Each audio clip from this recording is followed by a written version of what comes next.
Hello student, today we will learn about double interrogative sentence of present indefinite tense.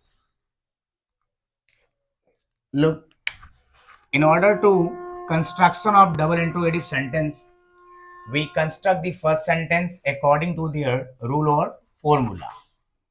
And for the sake of constructing the second sentence, if the sentence will be positive in present indefinite tense or past indefinite tense, in this condition we will remove the helping verb. And other condition we will put the helping verb after the subject. आज हम लोग बात करेंगे double interrogative sentence और present indefinite के बारे में. इसमें कहता है कि डबल इंट्रोगेटिव सेंटेंस बनाने के लिए we construct the first sentence. हम जो पहला वाक्य बनाएंगे वो किसके अकॉर्डिंग्स बनाएंगे? रूल और फॉर्मूला के अकॉर्डिंग्स बनाएंगे. And for the sake of constructing the second sentence, और दूसरा वाक्य बनाने के लिए if the sentence will be positive, अगर वाक्य क्या होता है? पॉजिटिव होता है. किसमें? इन प्रेजेंट इंडेफिनिट टेंस और पास्ट इंडेफिनिट टेंस में. किसमें? प्रेजेंट इंडेफिनिट टेंस और पास्ट इंडेफिनिट टेंस में.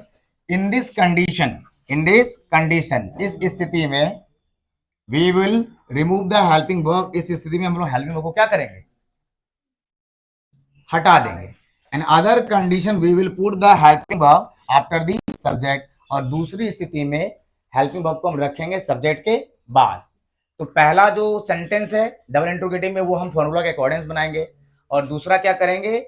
उसमें अगर सेंटेंस पॉजिटिव होता है, किसमें? प्रेजेंट इंडेफिनिट टेंस में और पास्ट इंडेफिनिट टेंस में. इस स्थिति में हम लोग हेल्पिंग वर्ब को हटा देंगे और दूसरी स्थिति में हम लोग हेल्पिंग वर्ब को सब्जेक्ट के बाद रखते हैं. अब एग्जाम्पल के लिए आप देख सकते हैं.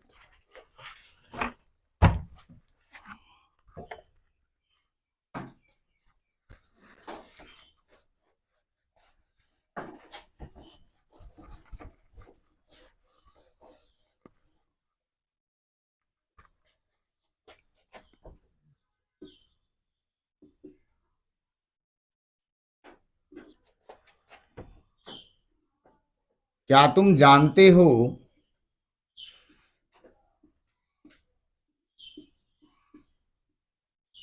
आप यहाँ पे कॉमा का भी यूज कर सकते, नहीं भी यूज करेंगे चलेगा. कि राधा आजकल क्या करती है?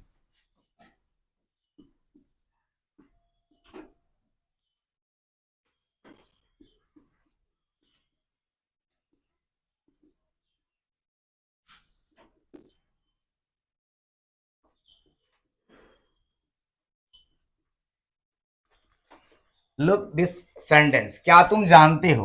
This is a yes no type interrogative sentence. And Radha आजकल क्या करती है? This is object type interrogative sentence. Because we know that if we have to give our reply having spoken yes या no only is called yes या no type interrogative sentence. अगर हमें अपना जवाब सिर्फ हाँ या ना में देना होता है तो हम उसे yes या no type interrogative sentence कहते हैं. जैसे आप देख रहे क्या तुम जानते हो, अगर आप जानते हो तो आप क्या बोलोगे? यस. ये क्या है? यस या नो टाइप है यहां तक. और अगर हमें अपना जवाब कुछ बोलकर देना पड़ता है तो उसे कहते हैं ऑब्जेक्ट टाइप. तो यहाँ पे कॉम्बिनेशन कितने सेंटेंस का है? दो का. तो फर्स्ट क्या है यहाँ पे? यहां से यहां तक आप देख सकते हैं ये है यस या नो टाइप, या इसे यस या नो क्वेश्चन भी कहते हैं. दूसरा आप यहां देखिए कि राधा आजकल क्या करती है? Object type. या फिर WH question. Both sentence are combined here. यहाँ पे दोनों वाक्य मिला हुआ है. So we can say that this is a double interrogative sentence of present indefinite tense. इसलिए हम इसे कह सकते हैं कि double interrogative sentence of present indefinite tense. अब दोनों एक साथ कंबाइंड है. तो यहाँ पे देखो आप क्या लिखा हुआ है कि आपने कंस्ट्रक्शन पढ़ा कि पहला जो सेंटेंस है वो हम फॉर्मूला के अकॉर्डिंग्स बनाते हैं. आपको पता है इसका जो फॉर्मूला अपन यूज कर रहे थे यस नो का, helping verb subject plus PB1 and plus object. आप यहाँ पे की के लिए दैट भी यूज कर सकते हैं या फिर हाइपन भी. आप दैट यूज कर लिए या हाइपन. फिर ऑब्जेक्ट टाइप है यहाँ पे, राधा आजकल क्या करती है, और आपको पता है कि राधा आजकल क्या करती है पॉजिटिव सेंटेंस है, राधा आजकल क्या नहीं करती ऐसा तो है नहीं, ये पॉजिटिव सेंटेंस। तो वही कह रहा था, अगर if the sentence will be positive in present indefinite tense और past indefinite tense, in this condition we will remove the helping verb. तो इस स्थिति में हम लोग हेल्पिंग वर्ब क्या करेंगे, हटा देंगे। Like helping verb, let's start IP plus, आपको पता है कि आईपी के बाद क्या होता है, हेल्पिंग वर्ब होता है इसमें, लेकिन आपको पता है ये सेंटेंस किसमें है, पॉजिटिव है, और किसमें, ये प्रेजेंट इंडेफिनिट में है, इसलिए हम लोग यहाँ पे हेल्पिंग वर्ब को हटा देंगे। तो आईपी के बाद अपन रखेंगे subject plus pv1 and plus object. तो this is a structure of double interrogative sentence of present indefinite tense for positive. तो according to structure we can make the sentence. क्या तुम जानते हो, तो अपन यूज करेंगे यहाँ पे, बिकॉज पहले क्या है यहाँ पे, हेल्पिंग वर्ब है यहाँ पे, और we know that subject is here what, you, which person, second person, okay, so we use here do helping verb, because we know that in present indefinite we use which helping verb, do or does, do or does। Upon do का इस्तेमाल किसके साथ करते हैं, first और second के साथ में, और does का थर्ड पर्सन के साथ में, ये हम इससे पहले से जानते हैं। तो भाई यहां पे अपन क्या यूज कर रहे हैं, डू, फिर सब्जेक्ट क्या आ रहा हमारा, यू, और verb क्या है यहाँ पे, जानना, डू यू नो। अब मैंने एक चीज ऐड किया था कि यहाँ पे दैट कंजक्शन यूज करेंगे, do you know that, IP. अब आ जाते हैं सेकंड सेंटेंस, तो राधा आजकल क्या करती है, आईपी इज हियर व्हाट, क्या है यहाँ पे आईपी, तो अपन यहाँ क्या रखेंगे, व्हाट।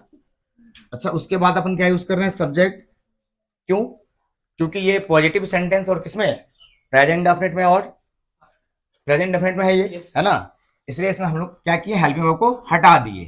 तो यहाँ पे क्या रखेंगे, व्हाट राधा, वर्ब क्या है यहाँ पे, pv1 करना, तो क्या हो जाएगा, डू, आजकल का, दिस डे। अब कुछ बच्चे ऐसे करते हैं कि उनको लगा कि भाई दोनों साथी है, तो वो लगा देते हैं what does Radha do this day, जबकि वो क्या हो जाएगा, गलत हो जाएगा, according to double interrogative sentence of present indefinite tense. और एक एग्जांपल हम करते हैं यहाँ पे, तो क्या बना यहाँ पे, do you know that what Radha do this day.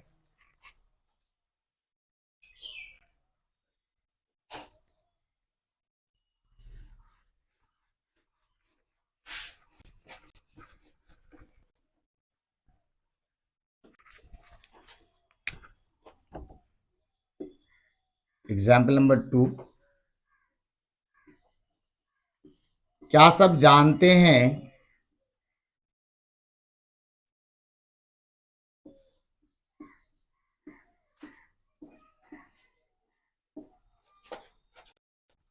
कि गीता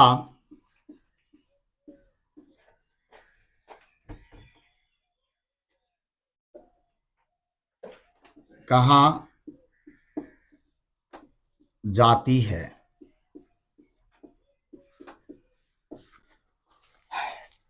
आप एग्जाम्पल को देखो, क्या सब जानते हैं, दिस इज यस या नो टाइप इंटरव्यू सेंटेंस, और गीता कहाँ जाती है, ये क्या आ जा रहा है, object type, both sentence are combined, so we can say that this is double interrogative sentence of present indefinite tense.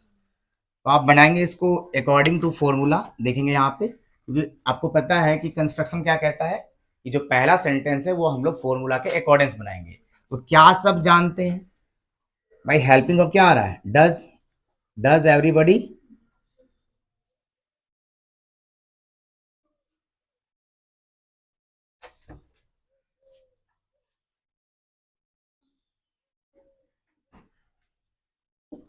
No that, IP where, फिर क्या है सब्जेक्ट, वेयर गीता, वन क्या होगा, गो। और अगर इसका नेगेटिव बनाए, तो does everybody know that where Gita doesn't go, क्यों, वो नेगेटिव पार्ट आ जाएगा, और नेगेटिव में अपन क्या यूज करेंगे, ये सेम रहेगा फर्स्ट वाला।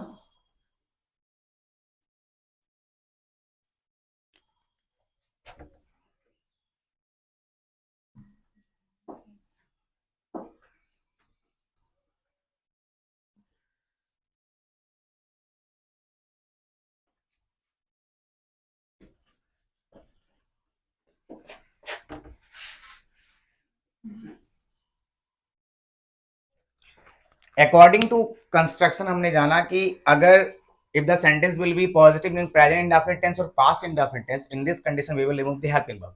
And other condition, दूसरी स्थिति में अगर नेगेटिव हो, we will put the helping verb after the subject. हम लोग helping verb को रखेंगे कहाँ, सब्जेक्ट के बाद। यहाँ पे देख लिया मैंने, सब्जेक्ट के बाद यहाँ क्या रखा है, हेल्पिंग वर्ब रखा है ना। तो यहाँ पे क्या बन जाएगा, does everybody know that where, फिर क्या अपन यूज कर रहे हैं, सब्जेक्ट, वेयर गीता। अब गीता इज विच पर्सन तरुण, third person, so we use does and we know that does plus not equal to doesn't. Doesn't everyone क्या आ जाएगा, go. This is for negative. That's all, double interrogative sentence of present indefinite tense.